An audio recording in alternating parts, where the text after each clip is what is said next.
हो गया।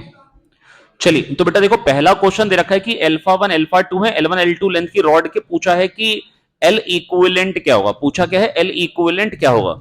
ठीक है, तो देखो बेटा बात सुन लो बहुत ध्यान से। हाँ भाई, प्लीज शांति रखेंगे यार, बेटा बिल्कुल शांत हो जाए।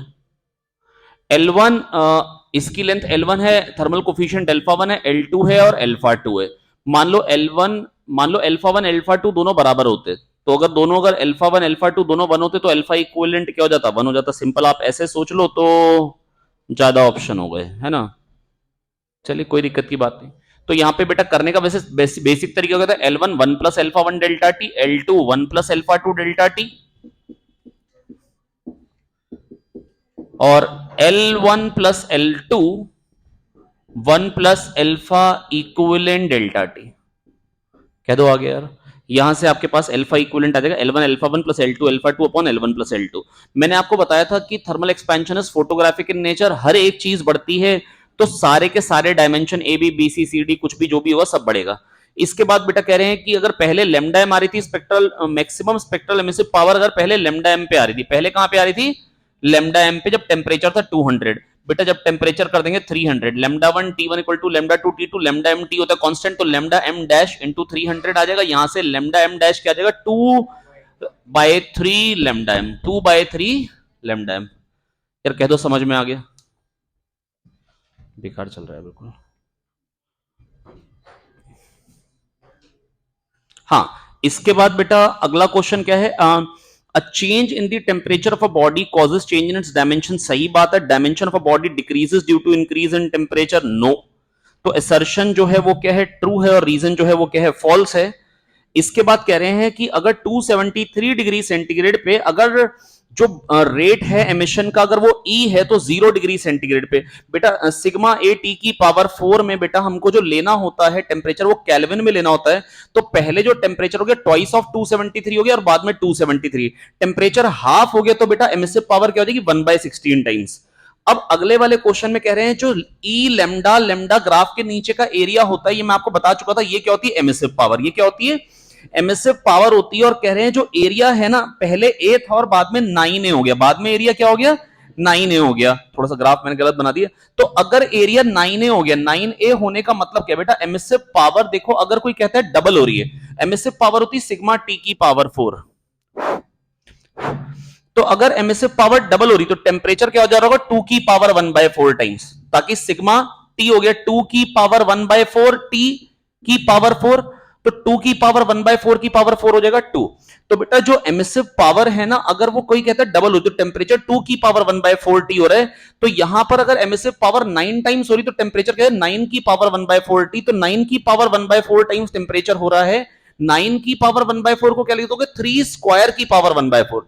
तो √3 टाइम्स टेम्परेचर हो गया। टेम्परेचर अगर √3 टाइम्स हो गया तो वेवलेंथ क्या हो जाएगी, 1/√3 टाइम्स। वेवलेंथ क्या हो जाएगी, 1/√3 टाइम्स। तो लेमडा 1/λ2 आ जाएगा √3। अगर लेमडा 2/λ1 आता तो 1/√3 आता।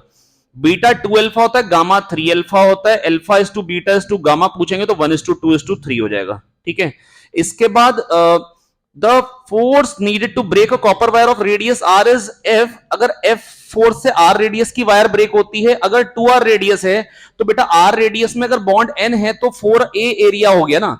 a एरिया में अगर r रेडियस है तो a एरिया है, अगर 2r रेडियस है तो 4a एरिया हो गया। 4 एरिया 4 टाइम्स हो गया, बॉन्ड्स 4 टाइम्स हो गया, तोड़ने के लिए ताकत 4 टाइम्स लगेगी। सरफेस टेंशन डिक्रीज करती है टेम्परेचर के साथ साथ, है ना, क्योंकि बेटा जो कोहेसिव फोर्स के कारण सरफेस टेंशन आती है, और कोहेसिव फोर्स कम हो जाता है क्योंकि जो मटेरियल मीडियम होता है उसका एक्सपेंशन हो जाता है। एक्सपेंशन होने से होगा क्या, अगर मीडियम का एक्सपेंशन हो जाएगा, एक्सपेंशन होगा तो बेटा डिस्टेंस बढ़ जाएगा, डिस्टेंस बढ़ जाएगा तो कोहेसिव फोर्स कम हो जाएगा, एंड हेंस सरफेस टेंशन कम हो जाएगी। लेकिन विस्कोसिटी अगर कोई पूछता, कोफिशिएंट ऑफ विस्कोसिटी, तो क्या बोलते हैं, डिक्रीज करती है इंक्रीज करती है, लिक्विड्स की डिक्रीज करती है और गैसेस की इंक्रीज करती है। लिक्विड्स की जो बेटा ये जो विस्कोसिटी होती है डिपेंड करती है कोहेसिव फोर्सेस पे, और जो गैसेस की होती है बेटा वो किस पे डिपेंड करती है, मिक्सिंग ऑफ गैसेस पे, कितनी तेजी से मिक्सिंग होगी। और मिक्सिंग ज्यादा कब होती है, जब टेम्परेचर ज्यादा होगा। अगर 0 केल्विन हुआ, अगर ये कोई ब्लॉक जा रहा है, यहां पर एयर मॉलिक्यूल्स हैं, तो अगर ये मॉलिक्यूल्स टकराएंगे और टकराने के बाद जो आगे की वेलोसिटी आएगी मॉलिक्यूल्स को, वो आगे वालों को हटाती जाएगी, जो इससे इंटरैक्ट नहीं कर पाएंगे, तो जो विस्कस फोर्स आएगा वो कम आएगा। पर अगर आपने टेम्परेचर को बढ़ाते चलेगा तो क्या होगा बेटा, रेंडम मोशन ज्यादा हो जाएगा, तो ये जो मॉलिक्यूल्स इधर जा रहे थे उनको गायब कर दिया जाएगा, वो हटा नहीं पाएंगे आगे वाले को, एंड हेंस विस्कस फोर्स बढ़ता चला जाएगा। जितना टेम्परेचर ज्यादा होगा उनको उतनी ज्यादा लात पड़ेगी, उतने ज्यादा हट जाएंगे। जैसे मान लो टेम्परेचर थोड़ा सा बढ़ाया तो मान लो 1/10 हट गए, टेम्परेचर अगर मैंने और बढ़ाया तो आधे हट गए, लेकिन आधे अभी भी जाके आगे हटा रहे हैं। क्या आप ये बात समझ पा रहे नहीं? तो जितना ज्यादा टेम्परेचर होगा उतनी मिक्सिंग ऑफ गैसेस ज्यादा। मिक्सिंग ऑफ गैसेस का मतलब क्या, एवरेज वेलोसिटी मॉलिक्यूल्स की आगे की जीरो की तरफ चलती जाएगी, जितने इधर जा रहे होंगे उतने इधर जा रहे होंगे, तो फिर क्या होगा, एवरेज वेलोसिटी जीरो। तो जितना रेस्ट पे मॉलिक्यूल से टकराएगा तो फिर क्या होगा, फोर्स ज्यादा आएगा, और अगर आगे को चलते हुए मॉलिक्यूल से टकराएगा तो फोर्स जो आएगा वो कम आएगा। तो बेटा गैसेस के लिए कोई पूछेगा तो कोफिशिएंट ऑफ विस्कोसिटी के पे क्या फर्क पड़ता है, टेम्परेचर बढ़ने के साथ साथ बढ़ जाती है, और बेटा जो लिक्विड्स हैं उसमें क्या होती है बेटा, घट जाती है। और सरफेस टेंशन तो घटती है, सरफेस टेंशन ऑफ लिक्विड्स और जो विस्कोसिटी ऑफ लिक्विड्स है घटने का कारण दोनों का सेम है, कोहेसिव फोर्स घट जाता है क्योंकि एक्सपेंशन हो जाता है। कह रहे 5 मीटर, हाँ बताएं बेटा। एरिया से कोई फर्क नहीं पड़ता है सरफेस टेंशन को, बेटा मैंने आपको बताया था कि कई बार लोग कह देते हैं स्ट्रेच्ड मेम्ब्रेन की तरह एक्ट करता है, पर स्ट्रेच्ड मेम्ब्रेन, मैंने स्पेशली बात बताई थी कि मेम्ब्रेन स्ट्रेच्ड है या नहीं है उससे मतलब नहीं पड़ता है बेटा। मेम्ब्रेन में तो जितना ज्यादा स्ट्रेच करो उतना फोर्स ज्यादा आ जाएगा, लेकिन यहां पर ऐसा नहीं होता है कि ये अगर एरिया इतना बड़ा है या इतना बड़ा है, बेटा ये जो मॉलिक्यूल्स है ना एडजेसेंट वाले, उन्होंने फोर्स लगाना है इसको खींचने के लिए। तो बेटा वो जो फोर्स है ना वो इस पर डिपेंड नहीं करेगा पीछे वाले मॉलिक्यूल्स कितने हैं।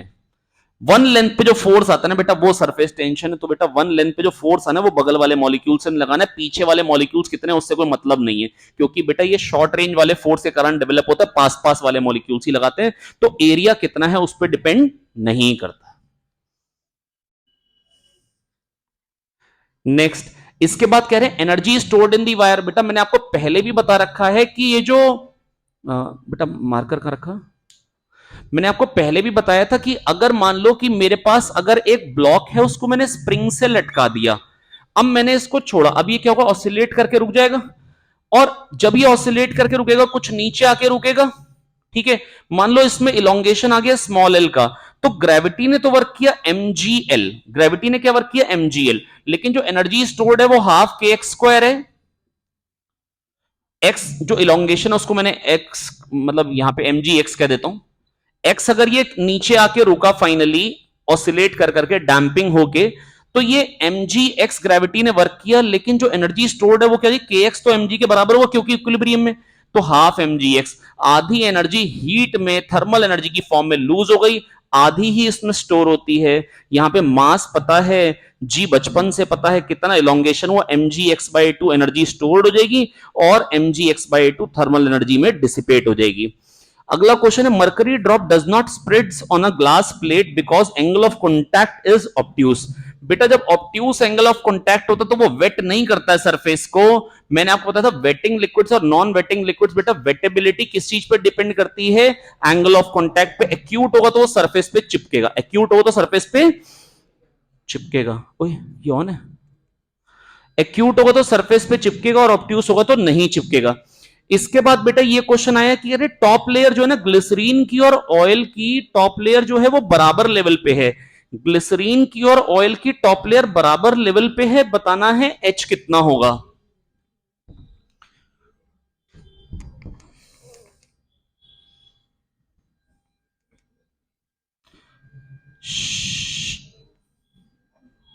ये आ गई ग्लिसरीन की लेयर,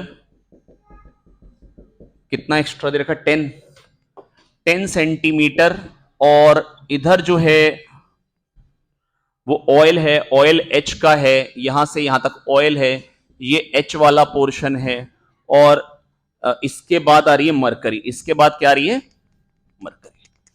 तो मरकरी हो गई बेटा, ये हो गया 10 - मैं कह रहा हूं जितना प्रेशर यहाँ होगा उतना यहाँ, क्योंकि बॉटम पे तो प्रेशर दोनों जगह, अब बॉटम पे तो प्रेशर जो भी है, अगर मैं एक्स ऊपर आया तो माइनस रो जी एक्स, तो इन दोनों पॉइंट पे प्रेशर बराबर होना चाहिए। यहां पर पी, यहां पर P A plus rho glycerine G H, तो डायरेक्टली मतलब P A plus rho G H, P A plus rho one G H one plus rho two G H two, यही करना है। हेलो, माइक दे दो यार।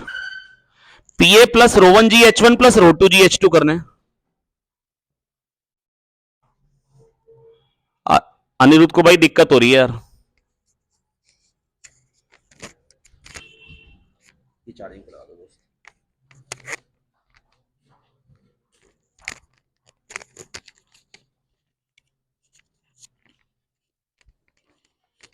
हाँ, हेलो हेलो, ये कुछ और गड़बड़ हुई है। Hello hello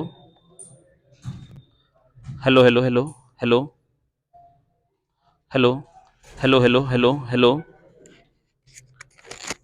hello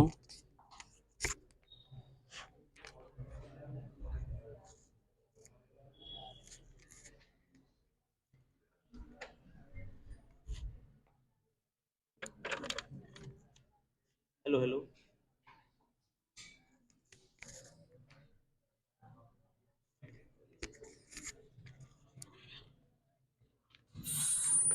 hello hello.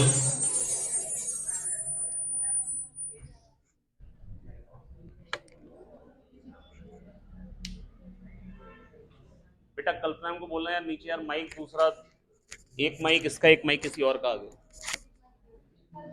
कहाँ है?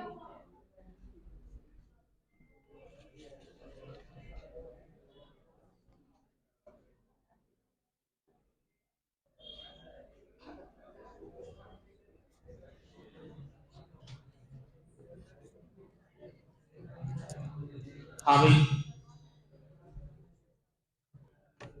अच्छा, थोड़ी देर बिना माइक के बोल लेता हूँ, कोई दिक्कत की बात नहीं। शहजाद भाई को बोलो आके माइक चालू करें। हाँ, तो बेटा बस मैं आपको ये कह रहा था, देखिए बात सुनिए बहुत ध्यान से कि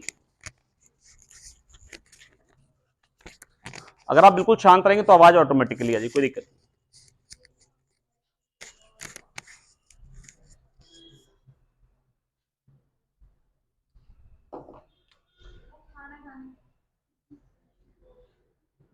उनको बोला था उधर वाली क्लास का ना माइक नहीं चल रहा, वो यहां से उठा के ले गए थे इधर वाले। हाँ, अच्छा बेटा बात सुने बहुत ध्यान से शादाब। ऐसा है कि यहां पर ना जो प्रेशर है, इस जगह पे जो प्रेशर आना है दोनों जगह पे वो सेम आना है। तो पीए से ज्यादा कितना होगा? पीए plus rho glycerine G H glycerine. तो खाली में रोह ग्लिसरीन, ग्लिसरीन की डेंसिटी क्या दी है? हाँ, 1.3 और हाइट हो गई 10, है ना, ये 10 दे रखा है।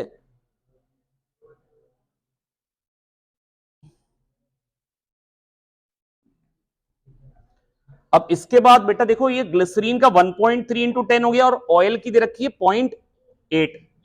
तो 0.8 इंटू एच और 13.6 इंटू 10 माइनस एच। खाली यहां पर बेटा ये इक्वेशन है PA plus rho glycerine G H glycerine, PA plus rho 1 G H 1 plus rho 2 G H 2। अब पीए तो सेम ही था, हटा दिया तो, और जी भी कट जाना था, तो खाली मैंने rho 1 H1 equal to rho 2 H2 plus rho 3 H3 कर दिया। एच खाली एक वेरिएबल है, निकाल लेंगे, सॉल्व कर लेंगे, या मैं करूं?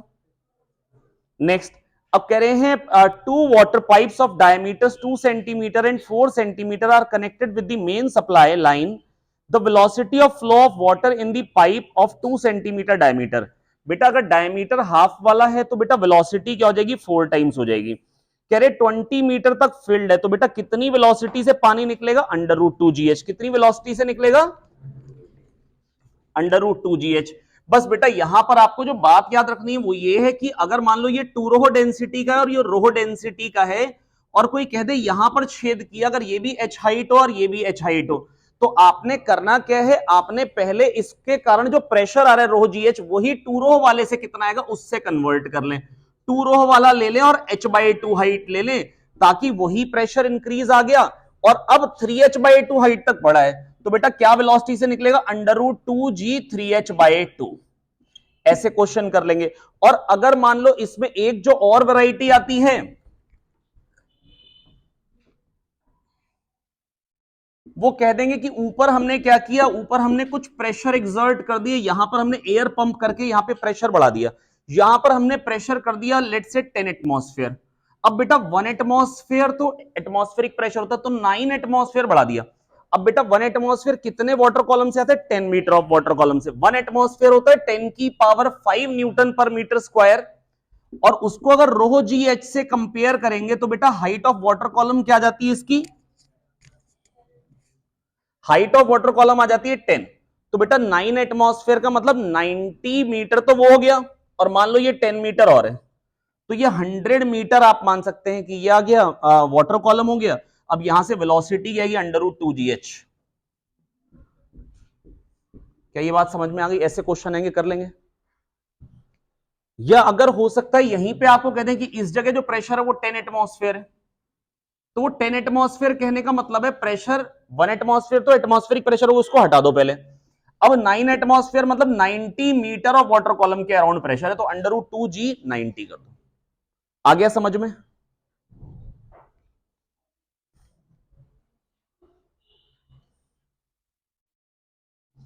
इसके बाद बेटा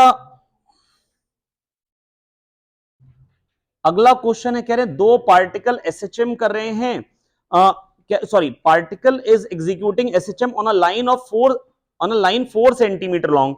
तो एम्पलीट्यूड क्या हो गया? 2। एम्पलीट्यूड क्या हो गया? 2। कह रहे हैं वेलोसिटी जो है ना पार्टिकल की वो 12 सेंटीमीटर पर सेकेंड है मीन पोजीशन पे। जो वेलोसिटी है वो 12 है, कहां पे? मीन पोजीशन पे। तो बेटा जो मैक्सिमम वेलोसिटी हो गई वो 12 हो गई, और उसको ए ओमेगा से कंपेयर कर दीजिए 2 ओमेगा, यहां से ओमेगा आपके पास आ जाएगा 6, और उसको 2 पाई एफ से कंपेयर करके आप फ्रीक्वेंसी निकाल सकते हैं, आंसर आ जाएगा 3/पाई। अगले वाले में K1 K2 लगे हैं सिंपल पैरेलल में, तो K इक्विवेलेंट क्या हो जाएगा? K1 plus K2।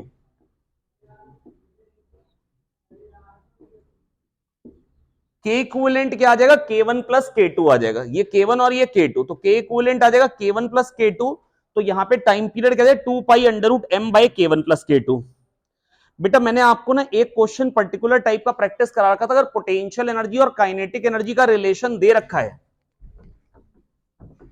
और आपसे पूछा जाए पोजीशन कहां पे है पार्टिकल, या तो इस तरह के क्वेश्चन आएंगे, यहां पर कह दिए पोजीशन दिया और आपसे उल्टा पूछ लिया पोटेंशियल एनर्जी और काइनेटिक एनर्जी के रिलेशन।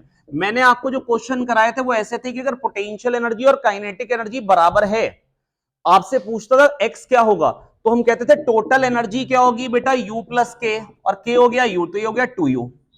और टोटल एनर्जी क्या होती है? हाफ के ए स्क्वायर। मैक्सिमम पोटेंशियल एनर्जी ही टोटल एनर्जी होती है, जब खींच के छोड़ा वही पोटेंशियल काइनेटिक में कन्वर्ट होती है, वही काइनेटिक से वापस पोटेंशियल बन जाती है।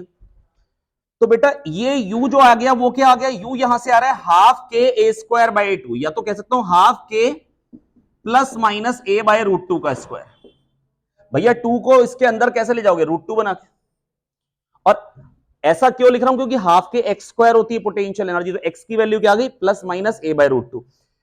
U इक्वल टू 3 के अगर कह दिया है ना, तो यहां पर अगर कोई पूछेगा पोजीशन तो कैसे निकालेंगे? Potential energy plus kinetic energy, kinetic energy हो गई U/3, तो ये क्या आ जाएगा? 4U/3 is equals to total energy. Total energy is potential energy plus kinetic energy, kinetic energy हो गया U/3, तो ये आ गया 4U/3 is equals to half के ए स्क्वायर। इसको 3 4 को ऊपर ले जाएं तो यहां पर ये √3/2 का स्क्वायर आ जाएगा, तो प्लस माइनस a √3/2। अब यहां पर पूछा है उल्टा, यहां पर कह रखे कि पार्टिकल a/2 पे है, पार्टिकल a/2 पे है। बताओ पोटेंशियल एनर्जी और, अबे यार तो बहुत ही लल्लू है, पोटेंशियल एनर्जी हो जाएगी a/2 पे तो हाफ के a/2 स्क्वायर, खत्म केस है तो यार। और टोटल एनर्जी हाफ के ए स्क्वायर, तो बेटा 1/4 आ जाएगा आंसर यार। हाफ के ए स्क्वायर से डिवाइड कर लोगे ना यार। Next, the average acceleration of a particle performing SHM. बेटा एवरेज वेलोसिटी एक बार नीट में पहले पूछ चुका है, एवरेज एक्सेलरेशन नहीं पूछा है।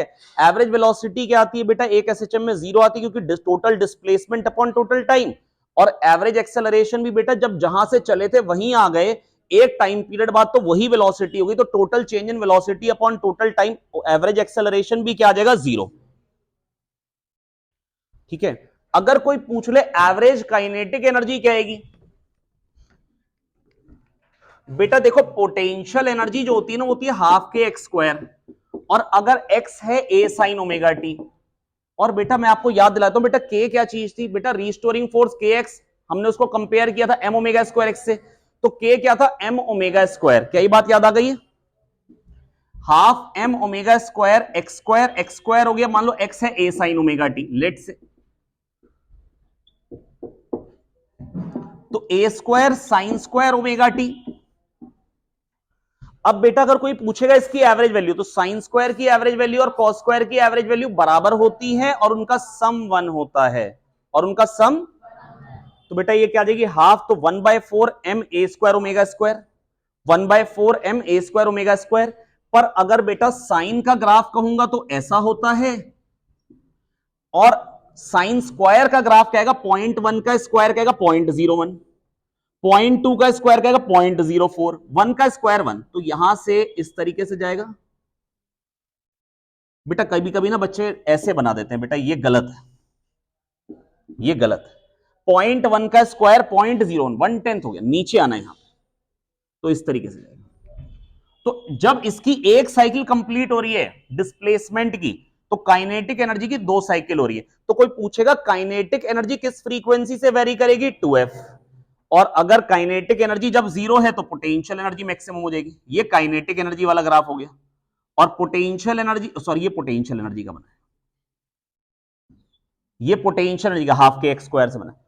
जब पोटेंशियल एनर्जी 0 तो काइनेटिक एनर्जी मैक्सिमम, वैसे भी दिख रहा है एक्स टी ग्राफ की स्लोप, वेलोसिटी, वेलोसिटी घट रही है, यहां 0 हो रही है, ये पोटेंशियल एनर्जी का हो जाएगा। जब काइनेटिक एनर्जी, जब पोटेंशियल एनर्जी बढ़ेगी तो काइनेटिक एनर्जी घटेगी, जब पोटेंशियल एनर्जी घटेगी तो काइनेटिक एनर्जी बढ़ेगी, जितना वो घटेगा जिस तरीके से, उस तरीके से ही वो बढ़ता जाएगा। उसका बढ़ने का रेट कम होगा, इसका, उसका घटने का रेट कम होगा, इसका बढ़ने का रेट कम होगा, उसका जब बढ़ने का रेट ज्यादा तो इसका घटने का रेट ज्यादा।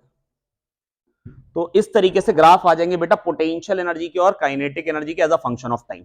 अब अगर मान लो कभी आपको कह दे कि पार्टिकल का ना position as a function of time ये दे रखा है, आगे सांप पूरा बना रखा है, तो बेटा अगर काइनेटिक एनर्जी बनाएंगे तो यहां क्या बनेगी, 0, क्योंकि एक्सटी ग्राफ की स्लोप 0। अब यहां पे स्लोप बढ़ती जा रही, काइनेटिक एनर्जी बढ़ती जा रही, और फिर से काइनेटिक एनर्जी घट घट के 0 हो जा रही है यहां पे, ये काइनेटिक एनर्जी बन गया। तो पोटेंशियल एनर्जी बनाना है, तो जब काइनेटिक एनर्जी 0 होगी तो पोटेंशियल एनर्जी मैक्सिमम, और जब काइनेटिक एनर्जी मैक्सिमम हो रही तो पोटेंशियल एनर्जी 0।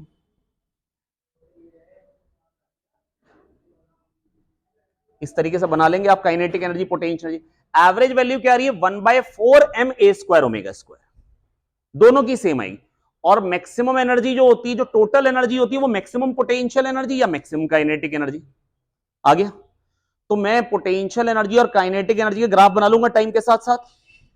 और अगर मान लो कोई कहता है कि पोटेंशियल एनर्जी का विद एक्स ग्राफ बनाओ, तो हाफ के एक्स स्क्वायर ऐसा बनेगा, माइनस ए पे मैक्सिमम, ए पे मैक्सिमम, ये पोटेंशियल। अब काइनेटिक एनर्जी का बनाना है तो हाफ एम वी स्क्वायर, क्या बनेगा, और वी स्क्वायर क्या होता है, omega square a square minus x square, v equal to omega under root a square minus x square, v equal to omega under root, तो वी स्क्वायर आ जाएगा omega square. अब ये a square minus x square के parabola, x square का coefficient negative, नीचे को खुलेगा, किधर को खुलेगा, बोला नहीं शहजाद भैया को,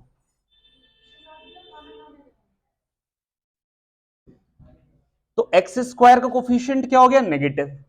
तो हमको बोलो पानी की बोतल भिजवा दो प्लीज, है ना। यहां पर क्या आ जाएगा, काइनेट, यहां पर माइनस ए पे और प्लस ए पे पोटेंशियल, सॉरी काइनेटिक एनर्जी क्या आ रही है, 0। वैसे भी पता है एक्सट्रीम पोजीशन पे काइनेटिक एनर्जी क्या होगी, 0। रुक गया, रुक गया,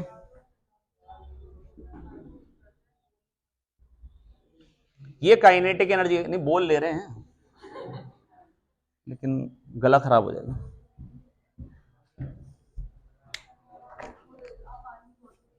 अरे यार नीचे पड़ी है पानी की बोतल, उन्हीं के टेबल पे कहीं पड़ी हुई है, शहजाद भैया के टेबल पे थी शायद। हाँ हाँ ऐसे दे दो, बिना ढक्कन के दे दो यार, ढक्कन तो तुम हो ही।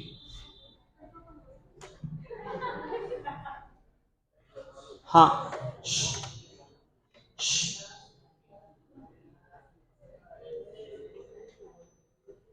Hello hello hello hello hello hello hello, ना बोलो यार, 1 मिनट। हेलो हेलो हेलो, ये इसका माइक ही नहीं है। और माइक पड़े क्या यहाँ पे?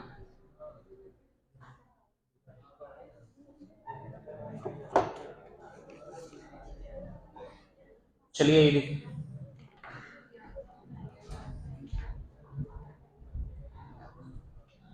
माइक पड़े क्या? और हाँ, कौन लेके गया?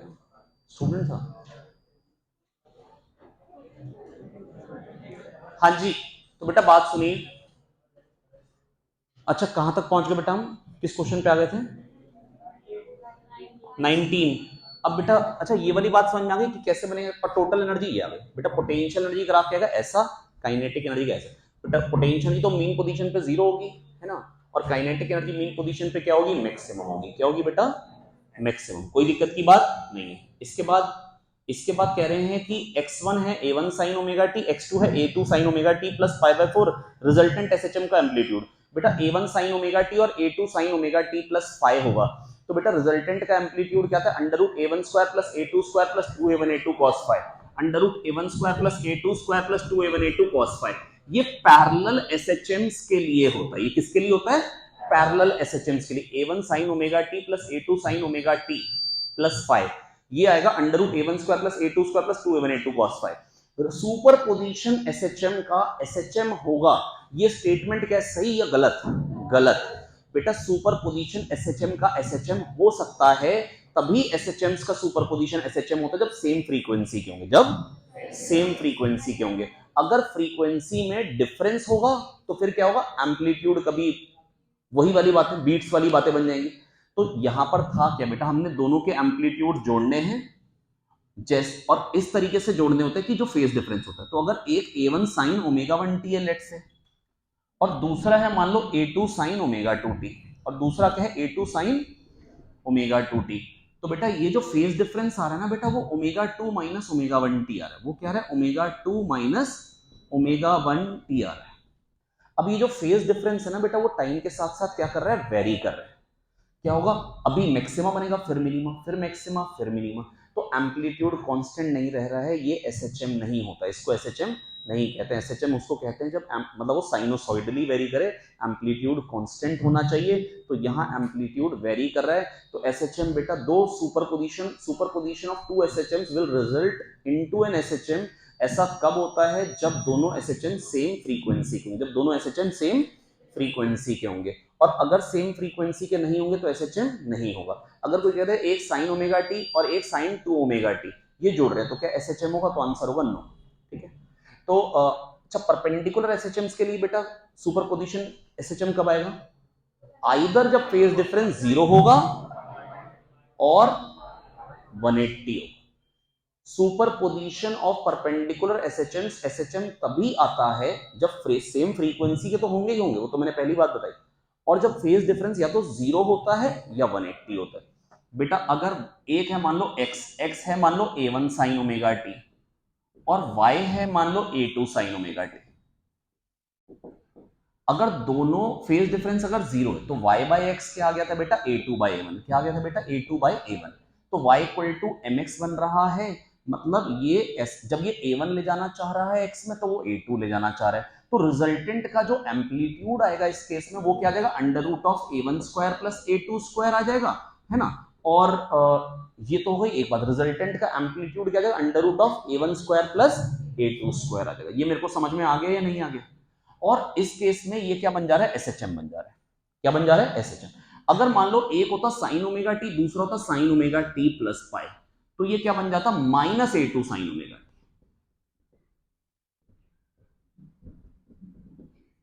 तो y बाई एक्स क्या जाता? Minus a2 by a1। इस केस में क्या जाता? ऐसा। तो एसएचएम आता सेकंड और फोर्थ क्वाड्रेंट में, जब फेज डिफरेंस 0 था फर्स्ट और थर्ड क्वाड्रेंट में नाच रहा था। यहां पर भी एसएचएम 180 डिग्री वाले में, और रिजल्टेंट का एम्पलीट्यूड अभी भी ये x में a1 ले जाना चाह रहा है, लेकिन उस टाइम पे y में a2 ले जाना चाह रहा है, लेकिन नेगेटिव, तो भी एसएचएम। अगर फेज डिफरेंस पाई बाय 2 होता तो ये क्या बन जाता? a2 cos ओमेगा t बन जाता। क्या बन जाता? a2 cos ओमेगा t बन जाता। और इस केस में x sine square plus cos square को जब 1 करते तो क्या आता? x square by a1 square plus y square by a2 square equal to 1 आता, जो कि कैसा मोशन हो जाता, इलिप्टिकल। एसएचएम नहीं रह जाता। हर एक केस में इलिप्टिकल आता है। फेज डिफरेंस जब 0 और 180 नहीं होता है। प्रूफ केवल हम पाई बाय 2 के लिए करते हैं, क्योंकि मैथ्स उसकी बहुत सिंपल रहती है, बाकी सबकी मैथ्स से थोड़ी सी डिफिकल्ट है। तो बेटा मैंने आपको बताया कि बेटा अगर परपेंडिकुलर एसएचएम्स होंगे तो बेटा एसएचएम कब बनेगा, जब फेज डिफरेंस 0 हो या 180 हो। और अगर इसके अलावा कुछ भी होगा तो क्या आएगा, इलिप्टिकल मोशन आएगा। तो कैसा मोशन आएगा, इलिप्टिकल मोशन आएगा। मैं नीचे वाला ही देता हूँ, गुनगुना पानी था।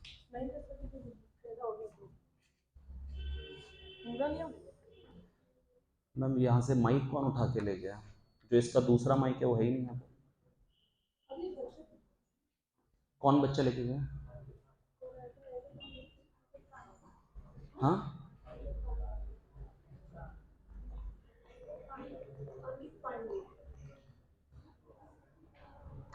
प्लीज गुनगुना पानी मंगवा दीजिए मैम घर से।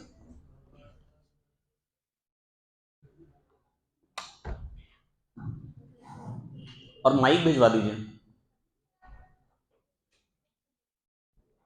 हाँ इसके बाद लॉन्गिट्यूड, अच्छा इसके बाद बेटा अगली चीज है लॉन्गिट्यूडनल वेव्स। ट्रांसवर्स वेव्स ही केवल पोलराइजेशन शो करती है, लॉन्गिट्यूडनल वेव्स में पोलराइजेशन का कोई मतलब नहीं है। अगला क्वेश्चन बहुत ही बेकार है, कह रहे टाइम पीरियड पहले टी था, है ना, जब हमने एक्सेलरेट कर दिया लिफ्ट को g/3 से, टाइम पीरियड क्या हो जाएगा बेटा, g के बदले g इफेक्टिव आ जाएगा, g प्लस a आ जाएगा, g प्लस।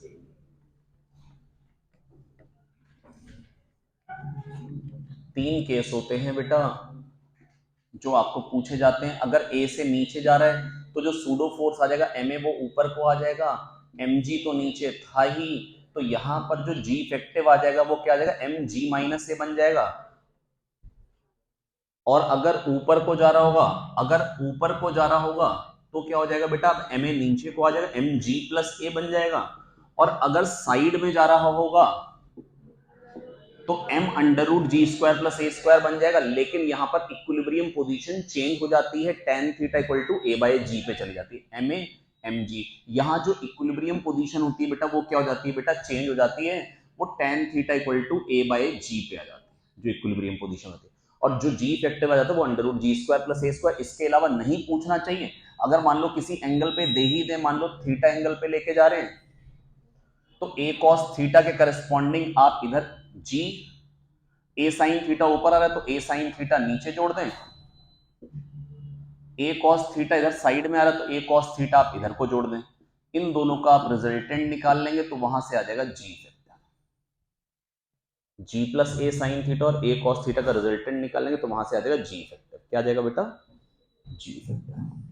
अगला क्वेश्चन है, कह रहे हैं a train moves towards a stationary observer with a speed of 34 metre per second. 34 speed से जा रही है, तो स्पीड जो है वो स्पीड ऑफ साउंड की 1/10 है और एक बार 1/20 है। तो कह रहे हैं एक बार जो अपरेंट फ्रीक्वेंसी आ रही है वो f1 आ रही है और दूसरी बार f2 आ रही है। दूसरी बार क्या आ रही है,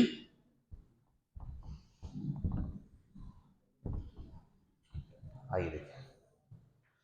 तो बेटा देखो अब पहली बार जो f1 आएगी वो क्या आएगी, f dash equal to f v v vo, observer तो रेस्ट और सोर्स पास आ रहा है, पास आ रहा है तो क्या होगा बेटा, बढ़ेगी फ्रीक्वेंसी, v/10 आ जाएगा। और दूसरी बार भी पास ही आ रहा है और बाद में क्या आ रहा है, v माइनस v/20 आ रहा है, v माइनस v/20 आ रहा है। क्या रेशियो ले लेंगे दोनों का, बहुत ही बकवास कैलकुलेशन है, v वगैरह सब कट जाएगा, यहाँ पे आ जाएगा 9/10, 1 माइनस 1/10 9/10, ये 10/9 आ जाएगा, ये 20/19 आ जाएगा, 10/9 अपॉन 20/19, तो ये क्या बन जाएगा 19/18। नेक्स्ट किस क्वेश्चन पे आ गए, अगला क्वेश्चन है, कह रहे हैं बताइए वेवलेंथ किसकी 2 पाई है, x का पड़ोसी 2 पाई बाय लैम्डा, x का पड़ोसी, तो 2 पाई बाय लैम्डा, 2 पाई किस में बन रहा है, सी ऑप्शन में, और फ्रीक्वेंसी 1/पाई, t का पड़ोसी 2 पाई है, x का पड़ोसी 2 पाई बाय लैम्डा, t का पड़ोसी कौन सा ऑप्शन बन जा रहा है, थर्ड ऑप्शन, खाली वेवलेंथ ही एक में बन रही है वही। नेक्स्ट इसके बाद a wave travelling in positive direction, a wave traveling in positive x direction with a equal to 0.2 meter per second square, velocity 360 meters per second and lambda 60 meters, then correct expression for the wave is, बेटा wave 360 metre per second से चल रही है positive x direction में। Positive x direction में कब आता है? जब omega t minus k x type का आता है। कौन कौन से ऑप्शन में हो गया? अच्छा, थ्री सी और डी दोनों में 360 बन जा रही है स्पीड, और वेवलेंथ कह रहे हैं 60 मीटर। और वेवलेंथ कैसे निकालेंगे? 2 पाई बाय लैम्डा, एक्स का पड़ोसी 2 पाई बाय लैम्डा, एक्स का पड़ोसी 2 पाई बाय लैम्डा। बेटा मास्टर वॉल्यूम थोड़ी कम करना प्लीज यार।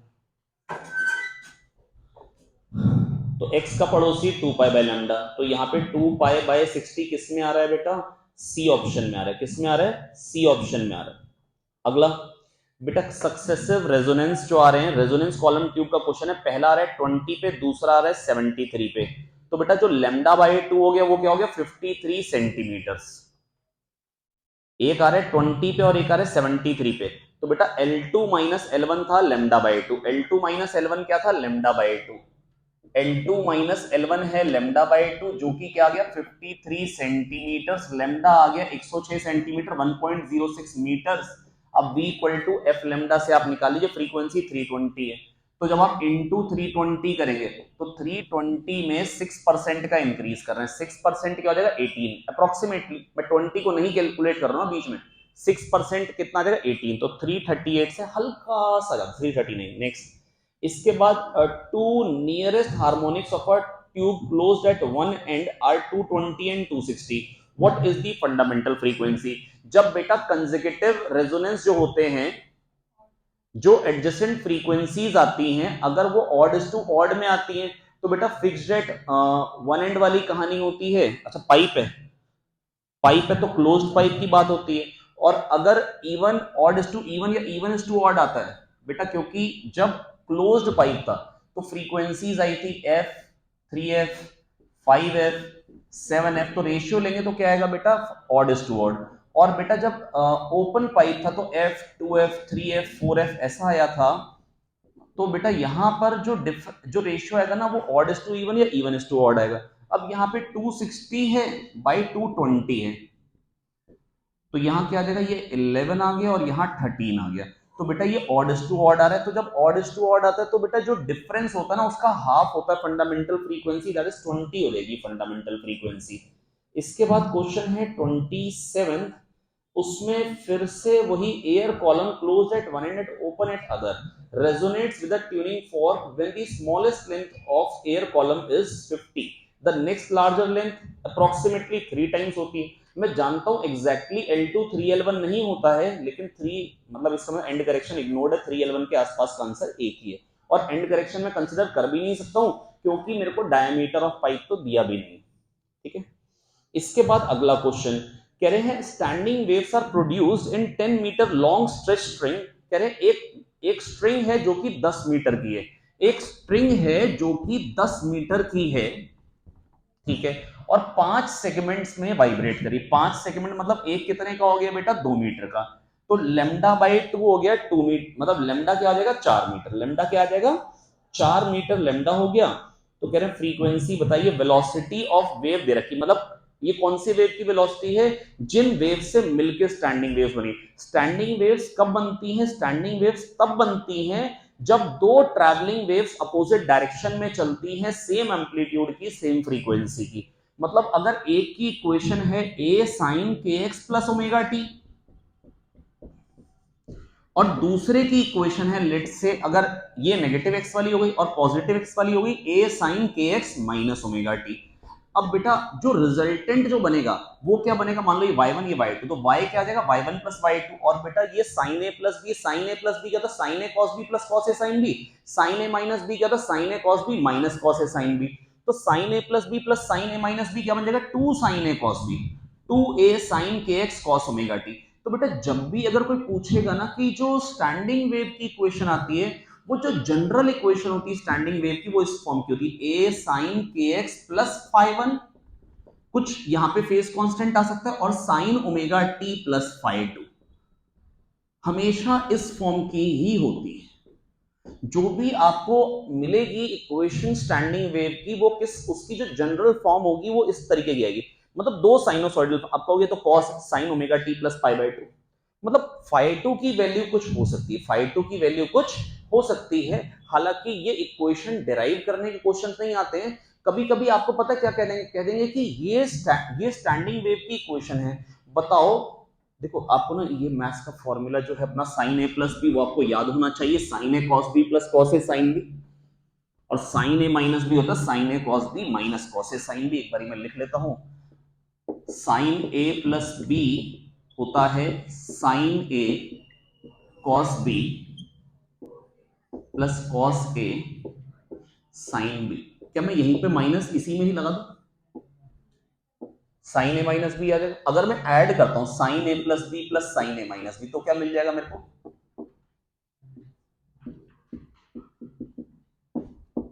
मिल जाएगा टू, क्योंकि जब इस वाले प्लस वाले एक्सप्रेशन को माइनस के साथ जोड़ूं तो ये कट जाएगा, टू साइन ए कॉस, क्या मिल जाएगा, two sine a cos b. अब बेटा देखो मैं आपको बस ये कह रहा हूं कि मान लो आपको क्या मिल गई, एक इक्वेशन दे दी आपको, कह देगा कि मान लो ये इक्वेशन है 3 mm साइन 4 पाई एक्स कॉस 100 पाई टी, मान लो ये दे दिया। आपको कहता है बताइए जिन इक्वेशन से मिलके ये स्टैंडिंग वेव बनी है वो ट्रैवलिंग वेव की इक्वेशन बताओ, जिन इक्वेशन से मिलके स्टैंडिंग वेव बनी। तो आपको क्या करना है, 3 mm को पहले साइड में कर दो, 2 से मल्टीप्लाई कर दो, 2 से डिवाइड कर दो। 2 साइन ए कॉस बी को क्या लिख दोगे, साइन ए प्लस बी प्लस साइन ए माइनस बी। क्या लिख दोगे, साइन ए प्लस बी साइन 4 पाई x plus 100 pi T plus sign 4 पाई एक्स माइनस 100 पाई टी, और साथ में 3/2 है ही। तो एक दो हमारे पास एक स्टैंडिंग वेव से हमको दो कंपोनेंट वेव्स की इक्वेशन मिल जाएगी। वो आपसे ये भी कह सकता है कॉन्स्टिट्यूएंट वेव्स की इक्वेशन या कंपोनेंट वेव्स कौन कौन सी हैं जिनसे मिलके ये स्टैंडिंग वेव बनी है, तो क्या बता पाएंगे। या वो आपसे कह देगा उनमें से उस वेव की इक्वेशन बताओ जो पॉजिटिव डायरेक्शन में चल रही है, तो जो kx माइनस ओमेगा टी वाली आएगी पॉजिटिव में, जो kx प्लस ओमेगा टी वाली आएगी वो नेगेटिव में चल रही होगी। क्या ये बात समझ में आ गई। तो यहां क्या मिल जाएगा मेरे को, 3/2 साइन 4 पाई एक्स प्लस 100 पाई टी, ये आ गई एक, ये आ गई एक कंपोनेंट वेव, और दूसरी क्या जाएगी प्लस साइन ए माइनस बी साइन 4 पाई एक्स माइनस 100 पाई टी। ये दो कंपोनेंट वेव्स की इक्वेशन आ गई। कई बार इक्वेशन पे क्वेश्चन आ जाएंगे, इक्वेशन दे देंगे और कह देंगे बताओ जो कॉन्स्टिट्यूएंट वेव्स थी उसकी वेवलेंथ क्या थी, तो वही यूज करना है। एक्स का पड़ोसी 2 पाई बाय लैम्डा, टी का पड़ोसी 2 पाई एफ, एफ लैम्डा से आएगी कॉन्स्टिट्यूएंट वेव्स की वेलोसिटी। बेटा ट्रैवलिंग वेव्स तो पहले वाली थी, बाद में तो वैसे स्टैंडिंग वेव नाम दे रहे, वो तो एक इंटरफेरेंस पैटर्न है, कहीं मैक्सिमा कहीं मिनिमा है। तो अगर कोई पूछेगा, अगर इक्वेशन देके पूछेगा स्टैंडिंग वेव की वेलोसिटी, तो बकवास है, जीरो, नाम में स्टैंडिंग है। लेकिन अगर कोई कहता है कॉन्स्टिट्यूएंट वेव्स की जो वेलोसिटी होगी वो क्या होगी, तो एफ लैम्डा से ही निकालेंगे। और कॉन्स्टिट्यूएंट वेव्स की इक्वेशन पूछ ले तो 2 से मल्टीप्लाई करें, 2 से डिवाइड करें, 2 साइन ए कॉस बी क्या होता है, sign A plus b plus sign A minus B. 2 sign a cos B क्या होता है, साइन ए प्लस बी प्लस साइन ए माइनस बी। इस टॉपिक को आप बिल्कुल भी हल्के में नहीं ले सकते बेटा। 3 टॉपिक है, स्टैंडिंग वेव, डॉपलर और बीट्स, 2 क्वेश्चन है आपके सामने इसमें हर पेपर।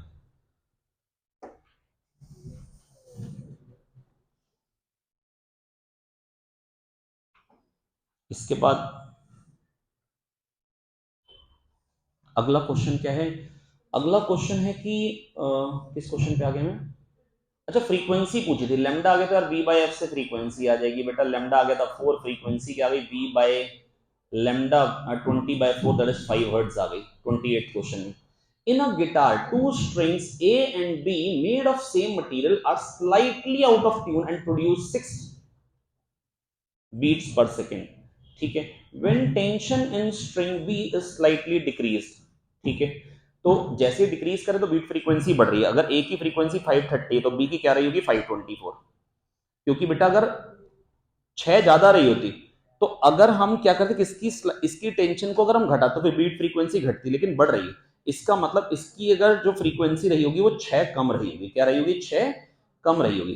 कह रहे हैं दो वेव्स हैं जिनकी वेवलेंथ है 50 और 51 सेंटीमीटर। क्या कहें बेटा, 50 सेंटीमीटर और 51 सेंटीमीटर। पूछा है कि बीट्स कितनी बनेंगी पर सेकेंड, सॉरी बीट्स गिवन है कितनी बन रही हैं, तो बेटा बीट्स बन रही है 12। तो बेटा बीट फ्रीक्वेंसी क्या होती है, difference in frequency. v bye lambda one एक की फ्रीक्वेंसी हो गई, v बाय लैम्डा टू दूसरे की फ्रीक्वेंसी हो गई। तो v bye lambda one minus v bye lambda two equal to beat frequency कर लेंगे। लैम्डा वन लैम्डा टू पता है, खाली अननोन क्या है, वेलोसिटी ऑफ वेव। खाली अननोन क्या है, वेलोसिटी ऑफ वेव। इसके बाद बेटा आपके पास यहां पे क्वेश्चन आ रहा है कैपिलैरिटी पे।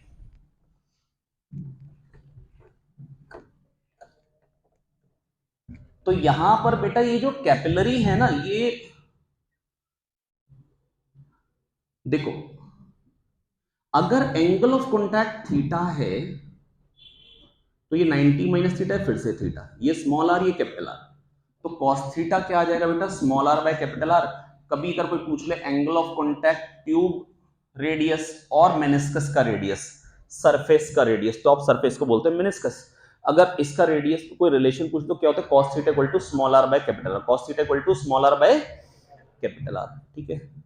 अब बेटा डिराइव करने के तरीके कितने थे, कितनी हाइट होती है, यहां पर प्रेशर, इस तरफ प्रेशर ज्यादा होगा, इस तरफ ऊपर या नीचे, ऊपर प्रेशर ज्यादा होगा, क्योंकि अगर ऐसा सरफेस है दबा हुआ अंदर को दबा हुआ सरफेस कब होगा, जब बाहर प्रेशर ज्यादा होगा तभी अंदर को दबेगा। तो बेटा यहां पर अगर इस तरफ को दबा हुआ है सरफेस, अगर ऐसे बना हुआ है तो मतलब इस तरफ प्रेशर ज्यादा है। अगर कोई कहेगा ऐसे बना हुआ है, अब ऊपर ज्यादा नीचे ज्यादा, अब नीचे ज्यादा है, मतलब कॉन्केव वाली साइड ज्यादा, तभी तो वो इधर को उठा हुआ है यार, साफ सीधी सी बात। अब यहां पर प्रेशर अगर पीए है, तो अगर एक सरफेस है तो यहां पर क्या आएगा, 2t by R, PA minus 2t by are.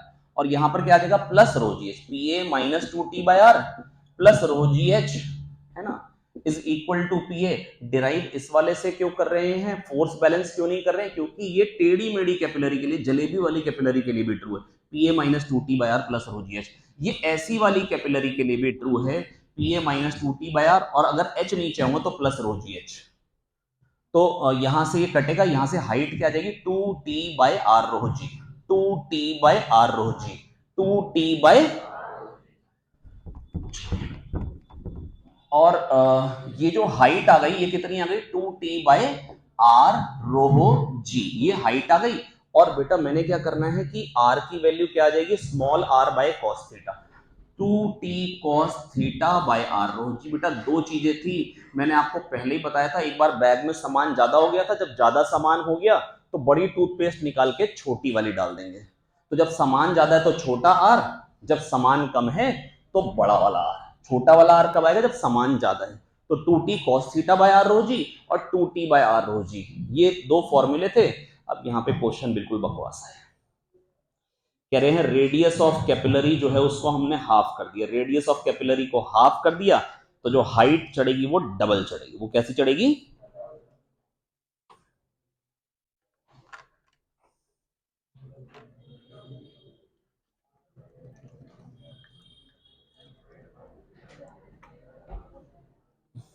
हाँ भाई।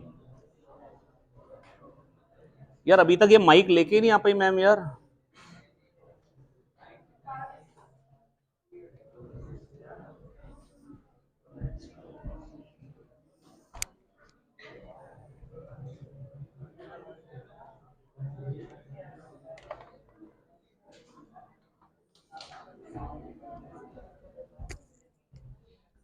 हाँ भाई, प्लीज बात सुन लीजिए।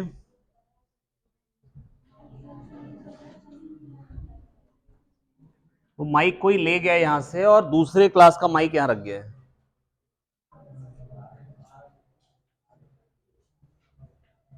मैम माइक इस क्लास का ना कोई ले गया और दूसरी क्लास का यहां रख गया है। माइक तो भिजवा देते हैं। सर वो सजा तो भैया था, बहुत फुल सर क्लास में ले गया बच्चा, सर उसको यूज कर रहे हैं।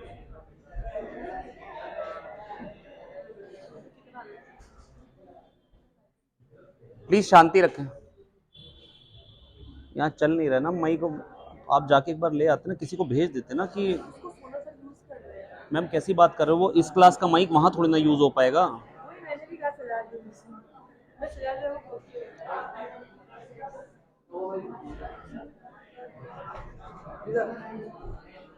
इधर आओ, यहाँ तीन माइक क्या कर रहे हैं।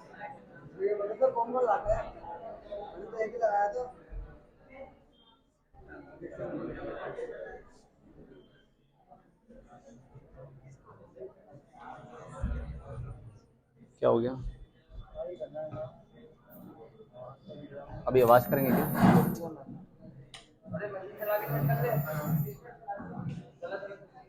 उसको ऑफ करो।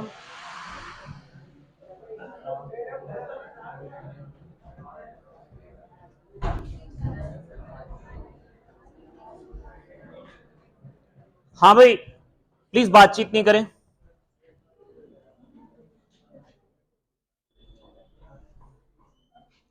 इसके बाद बेटा कह रहे हैं शेप ऑफ मेनिस्कस क्या आएगा अगर एंगल ऑफ कॉन्टैक्ट 0 है। बेटा शेप ऑफ मेनिस्कस क्या आएगा अगर एंगल ऑफ कॉन्टैक्ट 0 तो बेटा क्या बन जाएगा? हेमिस्फेरिकल। क्या बन जाएगा?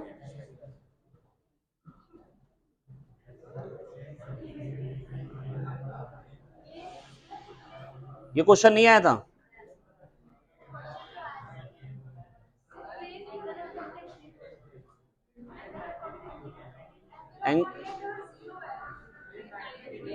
क्या बनेगा?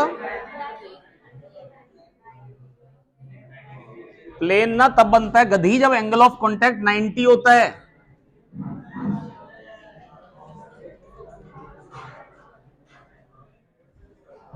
ये कौन सा वाला है? हाँ भाई, प्लीज बात सुनेंगे ध्यान से, शांति रखें बिल्कुल। यार ये बोलो ना यार, अपने आप सिस्टम ना उतार के बच्चे इधर उधर रखे ना यार।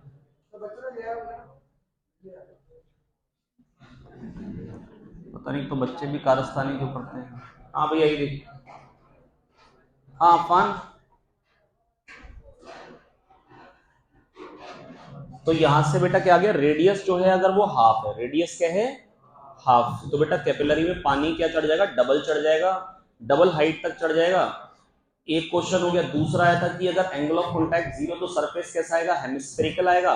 If one end of capillary tube is dipped into water, then water rises to 3 centimeter. The surface tension is इतना diameter of capillary tube.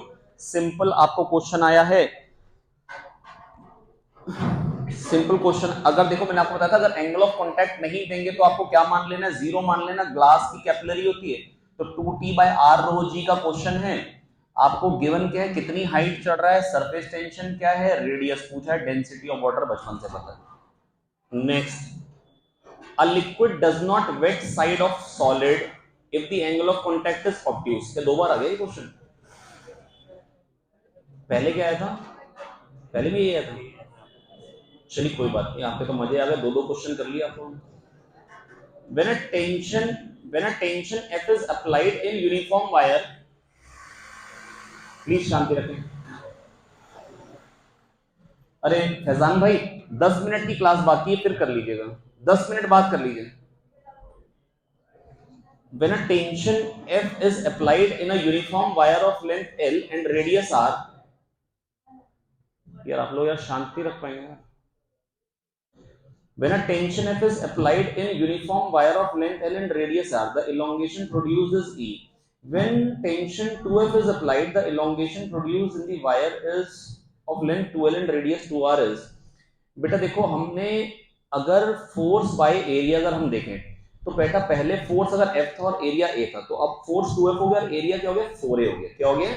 Radius double कर, तो स्ट्रेस जो है वो हाफ हो गया, तो स्ट्रेन भी क्या होगा? हाफ हो जाएगा। स्ट्रेन हाफ हो जाएगा, वन लेंथ में जो इलोंगेशन आएगा वो हाफ हो जाएगा, पर लेंथ डबल हो गई है तो डबल लेंथ में तो वही इलोंगेशन आ जाएगा। नहीं है सुन, पहले जो स्ट्रेस था वो F/A था, अब आ रहा है 2F/4A।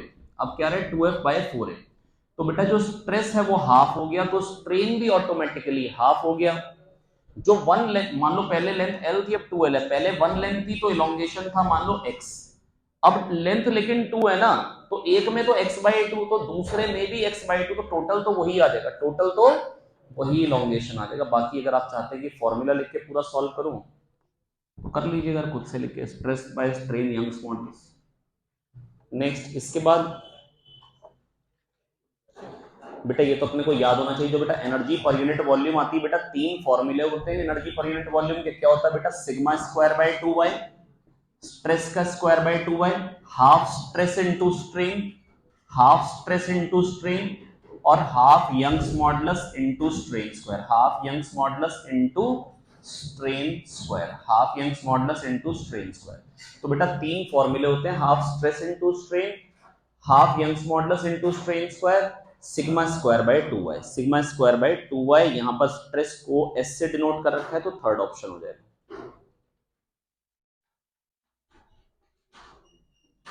अगला, density of ice is rho and that of water is sigma, what will be the decrease in volume when a mass m of ice melts. तो बेटा जब मास m अगर मेल्ट कर रहा है ना, मास m जब मेल्ट कर रहा है तो बेटा कह रहे हैं डिक्रीज इन वॉल्यूम कितना आएगा। बेटा मास बाय डेंसिटी होती है वॉल्यूम, ये पहले वॉल्यूम थी, मास बाय डेंसिटी, वाटर की डेंसिटी सिग्मा दे रखी, मैं जानता हूं वाटर की डेंसिटी ज्यादा होती है इसलिए बाद में वॉल्यूम क्या आएगी, कम आएगी। आइस की वॉल्यूम ज्यादा होती है तो सबको मालूम ही होता है यार, तो पहले आइस की वॉल्यूम लिखना, बाद में वाटर की लिखना और डिफरेंस ले लो। तो कौन सा ऑप्शन हो जाएगा, फोर्थ वाला। नेक्स्ट कह रहे हैं length of stretched wire is shortened by 40%। अगर हमने लेंथ, अच्छा m बाय कौन सा, हाँ थर्ड ऑप्शन है करेक्ट, थर्ड वाला, m by rho minus m by sigma. इसमें if the length of the wire is shortened by 40%, अगर हमने लेंथ को 40% से शॉर्ट कर दिया, मतलब 60% रहेगी तो 0.6 एल रह गई लेंथ, लेंथ हो गई एल से 0.6 एल, ठीक है। और कह रहे हैं हमने क्या किया, जो टेंशन है वो 44% से बढ़ गई, टेंशन जो है वो 1.44 टी हो गई, वो क्या हो गई 1.44 टी, ठीक है। बेटा 100 में 44 का इंक्रीज आया तो 1 में 0.44 का, तो टी में 0.44 टी का, तो टी थी तो 1.44 टी हो गई, ठीक है। अब बेटा यहाँ पर जो फंडामेंटल फ्रीक्वेंसी होती है वो क्या होती है, v बाई 12, v क्या हो गया under root T by mu upon 12। अब आप ध्यान से देखिए 1.44 आ गया यहाँ पे, 1.44 का अंडर रूट क्या हो जाएगा 1.2, और लेंथ क्या हो गई 0.6 एल, तो यहाँ 0.6 आ गया, तो 0.62 तो मतलब फ्रीक्वेंसी क्या हो गई है, डबल हो गई। फ्रीक्वेंसी क्या हो गई है, डबल हो गई है। लेकिन इन्होंने पूछा है final frequency to initial frequency, अच्छा 2:1 आएगा, फाइनल फ्रीक्वेंसी क्या हो गई, डबल हो गई है। कह रहे two waves of equal amplitude A of equal frequency travel in the same direction in a medium, amplitude of the resultant. जब फेज डिफरेंस नहीं देंगे तो मैं एम्पलीट्यूड बताऊंगा कैसे, under root a1 square plus a2 square plus 2a1 a2 cos phi मैं बता ही नहीं सकता। तो कंडीशन यही हो गई, मैं ये बता सकता हूँ कहां से कहां के बीच में मिनिमम वैल्यू क्या होती है, a1 a2 अगर होंगे एम्पलीट्यूड्स a1 माइनस a2, और मैक्सिमम क्या होता है a1 प्लस a2 होता है ना। तो यहाँ पे 0 से 2a के बीच में कुछ भी हो सकता है, लेकिन वैल्यू तो मैं बता नहीं सकता हूँ। इसके बाद the path difference between two point separated by 1 metre in wave of frequency 120 hertz is 90 degree. कह रहे हैं जो पाथ डिफरेंस है वो 1 मीटर पे जो दो पॉइंट्स हैं उनमें पाथ डिफरेंस दे रखा है, आपसे पूछा क्या है, वेलोसिटी ऑफ वेव। तो velocity of wave v equal to F lambda है ना, ये अपने जानते हैं, तो लेमडा क्या हो जाएगा v बाय एफ। और जो पाथ डिफरेंस होता है वो क्या होता है 2 pi by lambda path difference, 2 pi by lambda path difference होता है फेज डिफरेंस, फेज डिफरेंस क्या है पाई बाय 2, ठीक है। ये हो गया फेज डिफरेंस, और फेज डिफरेंस होता है 2 पाई बाय लेमडा, लेमडा क्या है v by F, path difference वो दे रखा है 1, ठीक है। अब f क्या दे रखा है क्वेश्चन में आपको, f दे रखा है 120 वेलोसिटी बतानी, कर लेंगे। यहां 120 हो जाएगा, 120 इंटू 4 हो गया 480, कौन सा ऑप्शन हो जाएगा, थर्ड। कौन सा ऑप्शन हो जाएगा, थर्ड। इसके बाद if a body is executing SHM it's acceleration is in the direction of velocity. नहीं नहीं, वेलोसिटी और एक्सेलरेशन में ऐसा कोई रिलेशन नहीं बताया था, खाली acceleration is opposite to displacement, ये रिलेशन मैंने जरूर बताया था कि पार्टिकल अगर पॉजिटिव में है तो एक्सेलरेशन नेगेटिव में होगा, पार्टिकल अगर नेगेटिव में है तो एक्सेलरेशन पॉजिटिव में होगा, ये तो मैंने जरूर बताया था, लेकिन मैंने इसके अलावा और कोई बात नहीं बताई थी। एक्सेलरेशन तो यहां पर बेटा असर्शन तो फॉल्स हो गया और ऐसा ऑप्शन तो एक ही था। बेटा मैंने आपको ये बताया था जब x पॉजिटिव है तो a नेगेटिव होगा, लेकिन वेलोसिटी जब इधर जाते हुए वेलोसिटी इधर भी हो सकती है और वापस आते हुए इधर भी हो सकती है, तो velocity and acceleration may and may not be in same direction, मतलब उसी पोजीशन पे वेलोसिटी और एक्सेलरेशन सेम डायरेक्शन में भी हो सकते हैं और अपोजिट डायरेक्शन में भी हो सकते हैं। A simple harmonic motion is represented by this amplitude पूछा है, एम्पलीट्यूड क्या हो जाएगा under root a square plus B square, क्योंकि जो फेज डिफरेंस है जो सुपरपोजिशन में वो पाई बाय 2 है। बेटा एक दे रखा है साइन ओमेगा टी अनंत और दूसरा दे रखा है कॉस, कॉस क्या होता है sign omega T plus pi by 2। मैं आपको ये दे सकता हूँ, ओके। तो 5 साइन ओमेगा टी और 5 रूट 3 कॉस ओमेगा टी, तो under root of 5 square plus 5 root 3 square, तो ये आ जाएगा 10। तो 10 वाले दो ऑप्शन है और टाइम पीरियड क्या है 2 pi by omega, 2 pi by omega वो आ जाएगा 2 बाय 3 सेकंड्स। बिल्कुल बकवास बात है। अगला क्वेश्चन है, अ pipe open at both ends has a fundamental frequency f in air, the pipe is dipped vertically in water so that half of it is in water. A pipe open at both ends has fundamental frequency f in air, ठीक है। अब कह रहे हैं pipe को हमने आधा water में डिप कर दिया। अबे यार पहले ओपन पाइप है तो v/2l थी, अब क्लोज्ड पाइप हो गया। पहले क्या था ये चीज थी, अब क्या हो गया ये हो गया। वही लैम्डा है, वही वेलोसिटी, वही फ्रीक्वेंसी। या तो v/4l लिख लो, अब l लेकिन हाफ हो गया। बेटा क्लोज्ड पाइप में क्या होती है बेटा v/4l, सी से चौका v/4l, open at both ends तो बेटा क्या थी v/2l, बोथ 2। अगला क्वेश्चन 44th क्वेश्चन, इसमें पूछा क्या है कि for this wave velocity of particle at origin is towards.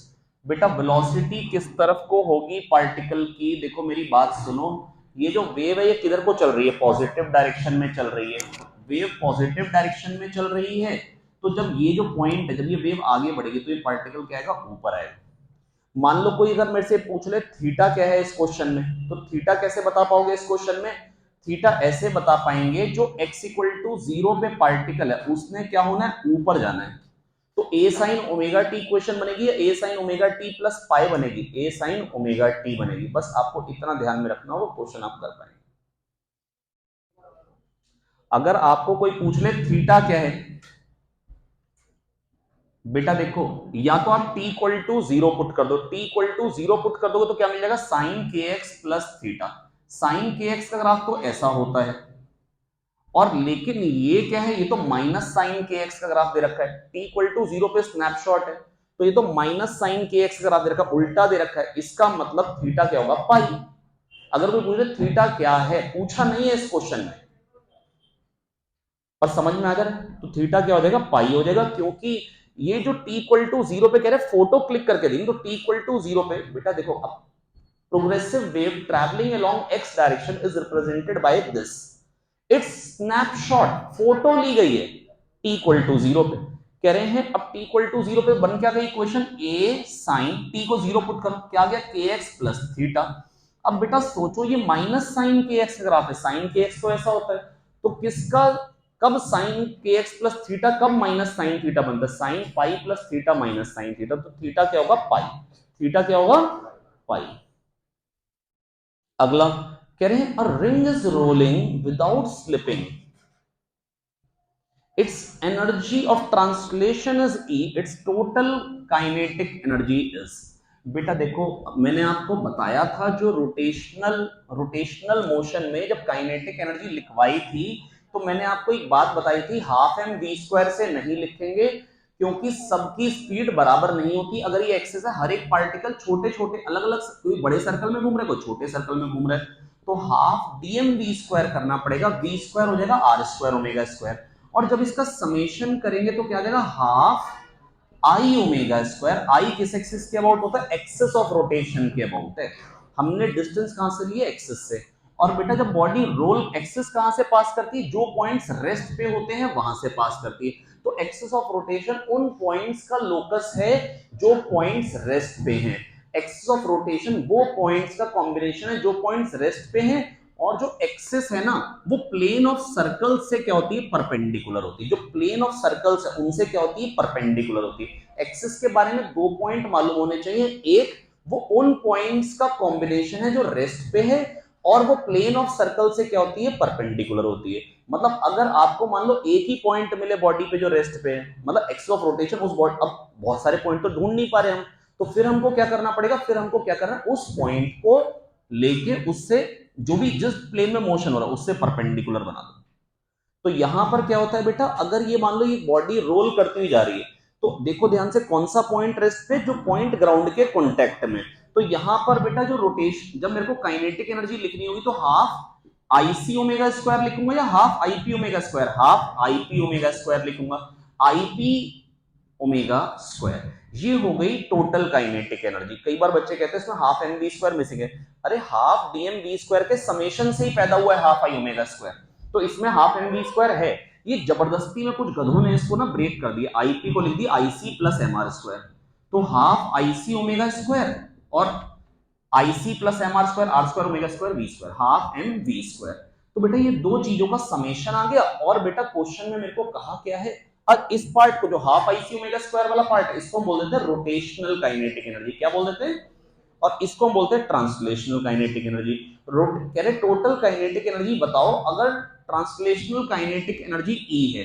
अब बेटा रिंग है, रिंग है तो आईसी क्या होगा, M R square, R square omega square V square. अरे ये भी वही है, तो टोटल काइनेटिक एनर्जी क्या हो जाएगी, 2E। क्या हो जाएगी, 2E।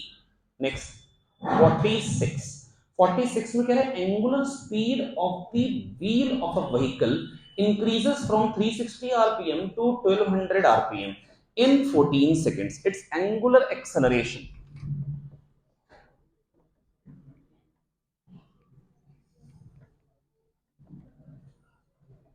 अगली क्लासेस थी आपकी सोनल सर की। सोनल सर के क्लास के बाद ना 15 मिनट की क्लास लूंगा, जिसमें मैं आपको आज ईएम वेव्स करा दूंगा। 15 से 20 मिनट की क्लास होगी बस, ठीक है। यहां पर क्वेश्चन में क्या दी, एंगुलर स्पीड जो है ना व्हीकल की, वो 360 से 1200 हो गई आरपीएम में। और एंगुलर एक्सेलरेशन क्या होता है, change in angular velocity per unit time. क्या होता है बेटा, change in angular velocity per unit time. तो 360 आरपीएम है, तो 360 अपॉन 60 ये हो गई रोटेशन पर सेकंड। एक मिनट में इतने रोटेशन हो रहे हैं, तो एक सेकंड में कितने हो जाएंगे, 60 सेकंड्स में इतना, 360 बाई 60। और इतने रोटेशंस हो रहे हैं पर सेकंड, तो एंगल कितना घूमेगा, इनटू 2 पाई। एक रोटेशन में 2 पाई घूमेगा, तो ये आ गया 6, तो ये आ गया 12 पाई। ये कितना आ गया, 12 पाई पहले की एंगुलर वेलोसिटी, और बाद में क्या हो गई 1200। तो 1200 बाई 60 क्या हो जाएगा बेटा, 1200 आरपीएम। 1200 बाई 60 क्या हो जाएगा, 120 बाई 2, 20 आ गया। 1200 बाई 60 ये क्या आ जाएगा, 20 रोटेशंस पर सेकंड आ जाएगा, इनटू 2 पाई। तो बेटा ये कितना आ गया हमारे पास, 40 पाई। तो बेटा 12 से 40 हो गई, 28 पाई का इंक्रीज है। कितने का इंक्रीज आया, 28 पाई का। Change in angular velocity per unit time, change in angular velocity per unit time होता है एंगुलर एक्सेलरेशन, क्या आ जाएगा, 2 पाई। नेक्स्ट कह रहे हैं disc of radius 2 metre and mass 100 kilogram rolls on a horizontal surface, it's centre of mass has speed 20 centimetres per second, how much work is needed to stop it. आपको problem क्या हुई थी वाले question में, square नहीं लिया था। मतलब मैंने कहा इतना बकवास क्वेश्चन पता नहीं क्यों पूछ रहा।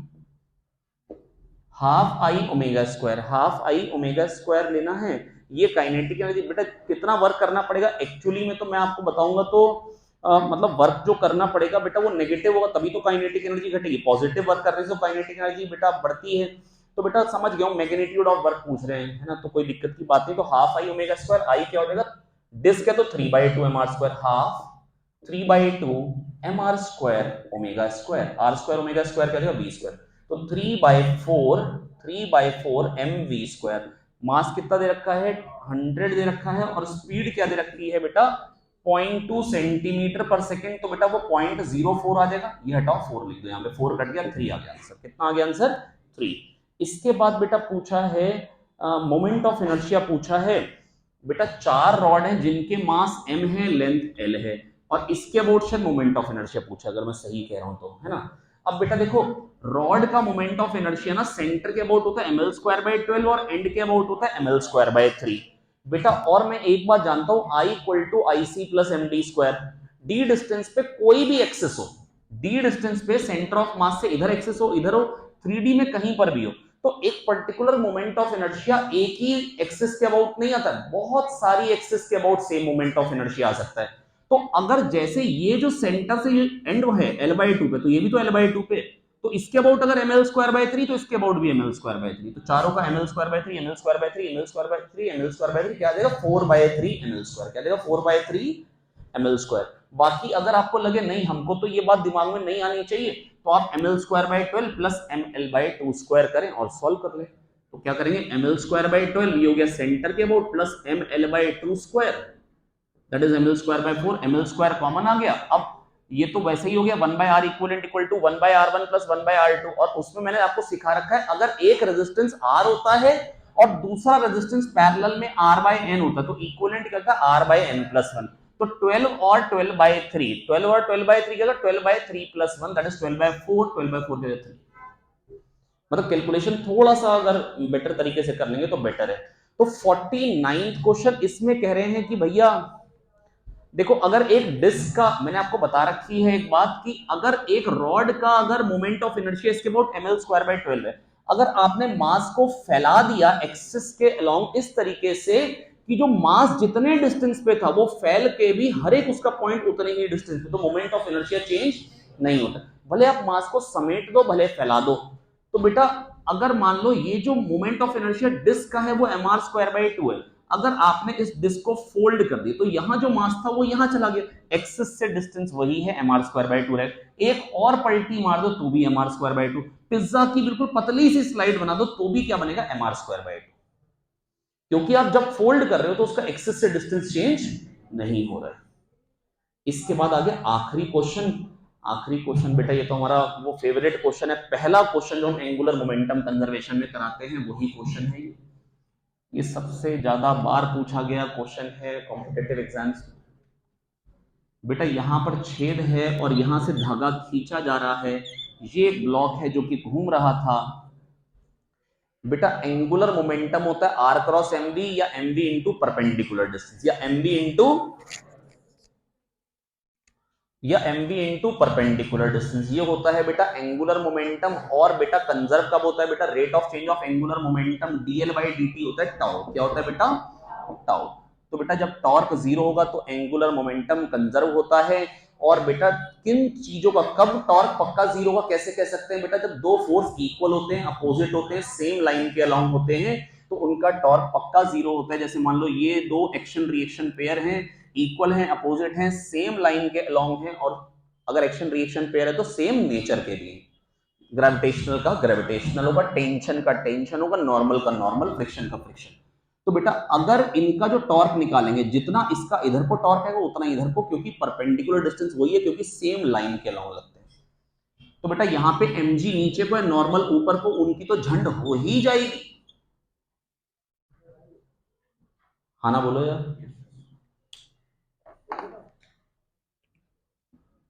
तो mg नीचे को है नॉर्मल ऊपर को है, ये तो कट ही जाएंगे। और जो टेंशन है वो हमेशा सेंटर से पास कर रही है इसलिए टॉर्क जीरो रहेगा। अब कह रहे हैं हमने घटा घटा के रेडियस को हाफ कर दिया, एमवीआर का प्रोडक्ट कांस्टेंट होना चाहिए। अगर रेडियस को हाफ कर दी तो वेलोसिटी डबल हो गई, वेलोसिटी डबल हो गई तो काइनेटिक एनर्जी क्या हो जाएगी, हाफ एम वी स्क्वायर से 4 टाइम्स हो जाएगी, हाफ एम वी स्क्वायर से क्या हो जाएगी 4 टाइम्स हो जाएगी। कितनी देर का काम है यार, आप सुबह कर लेते हैं पूरा दिन क्लास खाली है। अच्छा 3 बजे से क्लास चालू होती है।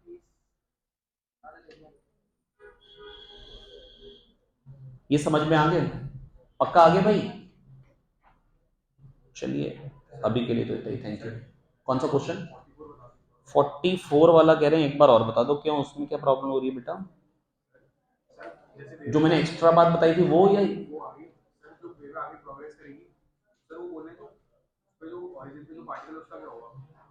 For this wave particle, for this wave velocity of particle at origin is towards, बताओ किधर को होगी। गधे हो क्या तुम, ऐसे दिखा रखा है भाई, ये ओरिजिन वाला पॉइंट है, जब ये आगे बढ़ेगी वेव तो ये पार्टिकल ऊपर जा रहा है ना, ऊपर जा रहा है ना, देखिए ना ऊपर जाता हुआ, आ गया।